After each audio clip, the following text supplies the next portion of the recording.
Alexander III of Macedon. His legend gives him the name Alexander the Great, but he could also be known as Alexander the Annihilator.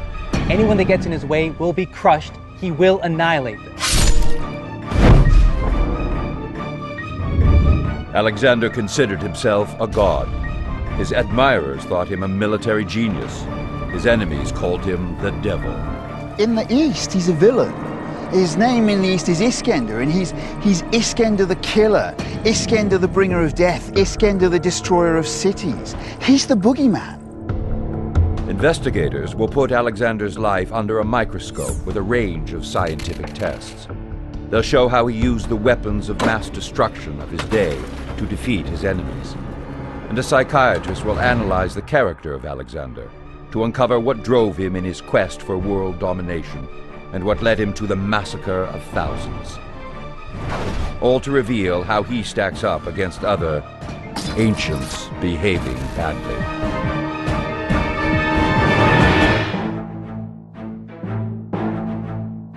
At age 16, Alexander wins his first battle. By 20, he is king of Macedon. By 30, he has conquered the known world. Alexander the Great is clearly a tyrant in a hurry, operating outside the normal rules of morality. But what motivates him to do so is less than clear. I'll be looking to see whether Alexander was a military genius, whether he was pathologically self-obsessed, or merely a psychopathic killer. Psychiatrist David Malott will examine key aspects of Alexander's character and position him on a unique behaving badly psychograph to reveal how he measures up against other tyrants from history, from Caligula and Genghis Khan to Napoleon. There's no shortage of horror stories.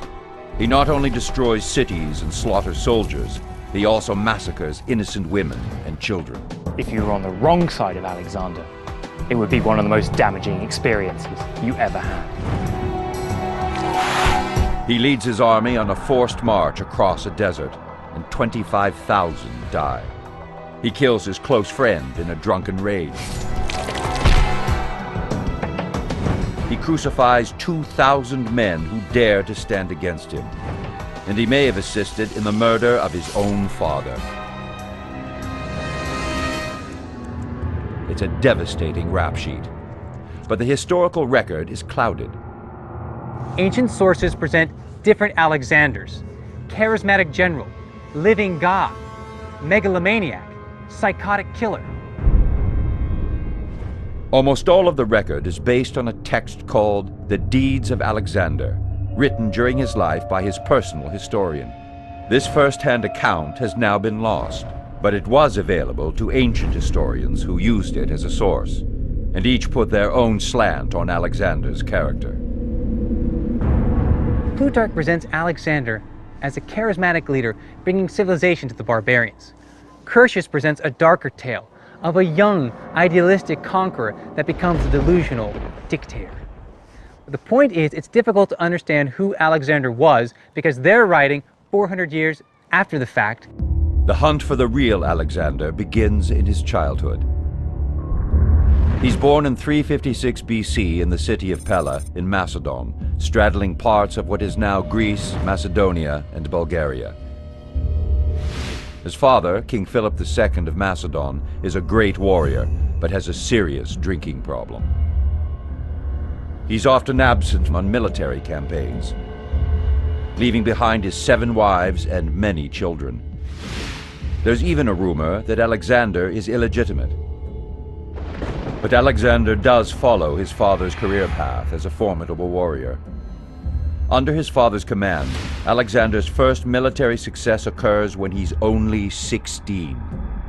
His mother, Olympias, is hot-tempered, impulsive, and prepared to do whatever it takes to ensure that the next king of Macedon is her boy, Alexander. He's definitely a mama's boy. Up until the day of his death, Alexander is writing corresponding with his mother. And it's true that Alexander was very similar to his father. They're both kings, they're both great military leaders, but it's his mother he was closest to. For psychiatrist David Malott, it's a no-brainer. The root of Alexander's bad behavior lies with his parents. Alexander is going to look up to his father as a great military hero. Nevertheless, Alexander's father is absent. However, Alexander's mother is on the scene. Alexander's mother is telling him, "You're special, you're meant to do great things." Real-life drama convulses the royal family. When inside the theater at Vergina, King Philip is assassinated by one of his own bodyguards, Pausanias. According to some of the sources, Aristotle and Diodorus, this is an open and shut case. Pausanias single-handedly murdered Philip of Macedon here in the theatre. The person who has most to gain from the murder is 20-year-old Alexander. Alexander himself never got on with his father. They had an extraordinarily rocky father-son relationship, not only because of worries about him being illegitimate, not only because of power play between these two individuals. And so we have to ask ourselves, did Alexander have a role to play in his own father's murder? The story goes that Olympias is worried that one of Alexander's half-brothers and his cousin are being groomed for the throne instead of him. Olympias and Alexander had good reason to wish Philip ill. And it was not long after that Philip was assassinated. The one person who knows the truth about who's really behind Philip's assassination is the murderer himself, Pausanias. But he's killed by Alexander's henchmen before he can talk.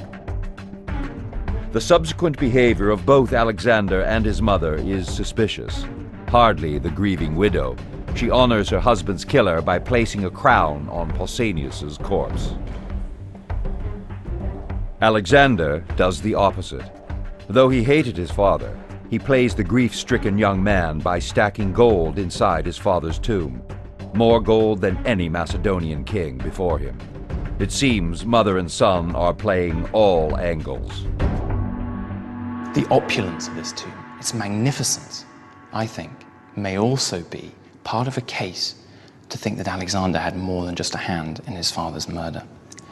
Alexander was trying to cover up his own guilt and the suspicion that he might have been involved in his father's death. But Alexander is not convinced that he's in line for the throne.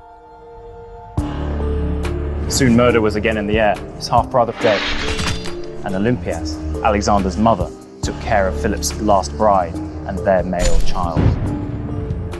Alexander had the throne of Macedon all to himself. Almost immediately, the 20-year-old rookie king is put to the test. The city of Thebes rebels against Alexander and Macedonian rule. They consider Macedon an inferior nation of northern barbarians. Alexander marches on the city, which is protected by walls up to 8 feet thick. No one had ever broken through these massive defenses. Greek sieges in the 4th century BC essentially consisted of armies throwing stones at each other, using increasingly more sophisticated launching platforms. Got it? Thebes had catapults shooting stone balls. Yeah.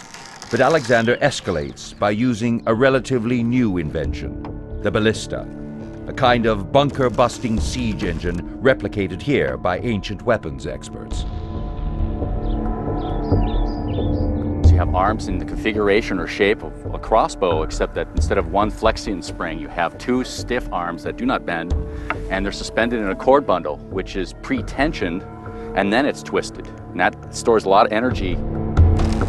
They set the tension and angle to fire a projectile at the van 300 feet away, the minimum distance that would put Alexander's army out of range of Thebes' catapults.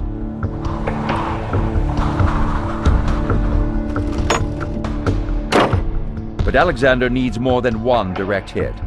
He needs many in the same place to weaken the 8-foot thick walls. In the first attempt, the projectile falls short by 50 feet. Still keeping the distance at 300 feet, the experts change the firing angle and increase the tension by pulling the ammunition further back.